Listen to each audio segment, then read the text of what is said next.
The last little while sure has been rocky, hasn't it? Definitely not as bad as March of 2020, but obviously not the greenest month ever, right? And the stock market will always shift back and forth, but just very quickly, if you're starting to feel a little worried, just zoom out. And again, that's another reason to not FOMO, since if you just zoom out, you're obviously not going to be too concerned about the stock. If you just look at the general market, it'll look a lot better than, oh, I missed out on GameStop at $5. And be patient most of all.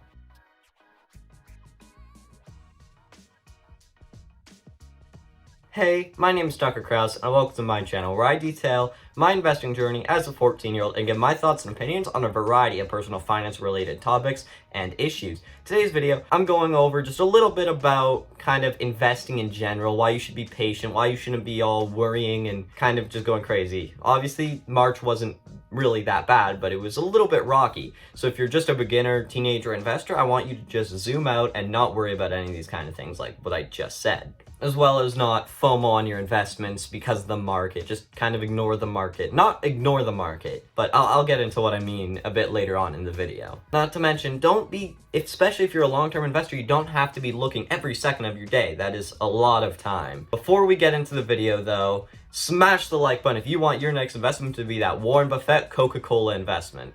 I wish you luck on that being the case. Let's get into the video. So of course, investing is a long-term game, so why would you be looking all the time or worried about all these little market fluctuations from day to day, week to week? Especially if it's a company that maybe, you are very confident in. Something you have to realize for day traders and looking at all these day prices that A, it's surely stressful, but also it takes a lot of time away from things you could be doing. You could be reading through these companies' reports and analyzing, deciding its value, compared to just checking the stock price every 30 seconds. I used to do that. I'd be like, every 30 seconds, let's see, oh, has it updated yet? And it was just so time consuming. I try not to do that anymore so I can be doing much better things with my time. Of course, that's still better than like scrolling through Instagram all day, but still. Not to mention, 80% of day traders lose money and 75% of day traders quit after 2 years. So the odds don't exactly look like they're in your favor if you're someone who's going to be day trading looking there every single day.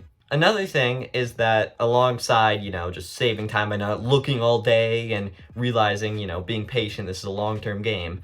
But, well, not game, but you get what I mean, right? This is a long-term goal, I should say. But that if the stock price is fluctuating, it's going up or down a whole bunch. If your fundamental analysis hasn't changed, why would you change your, buy or sell thought process about this stock? If it's a company you hold and you're really confident in your fundamental analysis and the stock price is fluctuating down and selling off, keep holding, obviously, if you think that its intrinsic value is still well above that. Same thing if there's maybe a stock you want to buy but still think it's overvalued and it, continues to rise, don't FOMO into it, right? Don't go buy into a stock that you're not fully confident in. And to do with FOMO, often it could also be very dangerous because you might not research that company properly just because you quickly are looking at the stock price all day and like, oh, it's going up, I have to buy, and you haven't even read through any of their 10K or anything like that. It's like, what are you doing? And not to mention, because of that, you could end up just buying a bad company that crashes anyways, right? Maybe you bought GameStop at $400 because of the hype, and now it's at, what, $150? I don't know what it is anymore. I don't look at that. But, you can understand the point here.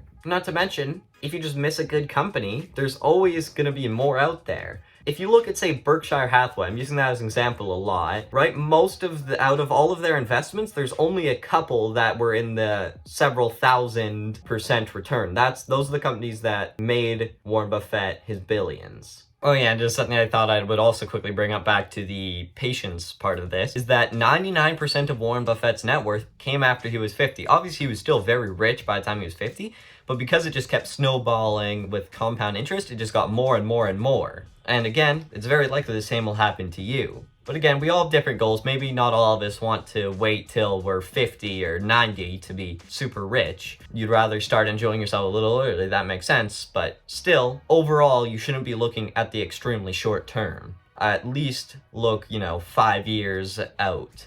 As an example, you can take the S&P 500 and look at its share price through all of time. Let's say you had invested $1,000 of it the day before Black Monday and continue just to hold it there, you'd still be way, way up. Alright, I hope you enjoyed this very quick little video I thought I'd throw together because I've seen lots of stuff about people being very worried with kind of the volatility it's having, especially back in early March. There was a lot of people like kind of panicking, thinking the whole March 2020 might happen again in March 2021, right? Obviously that didn't happen, but you know, you kind of get the point there, and I thought this would just, you know, again, be kind of fun to throw together. And in the meantime, I'm currently working on a Alphaman Resources Corp stock analysis. They're a smaller penny stock that I hold a little bit of, and thought it would be interesting to put a video together on them. So if you want to see that, make sure to subscribe, hit the notification bell, make sure to smash that like button again if you haven't already. Not again, because that would then reset the like button so there's no like anymore, but you get what I mean.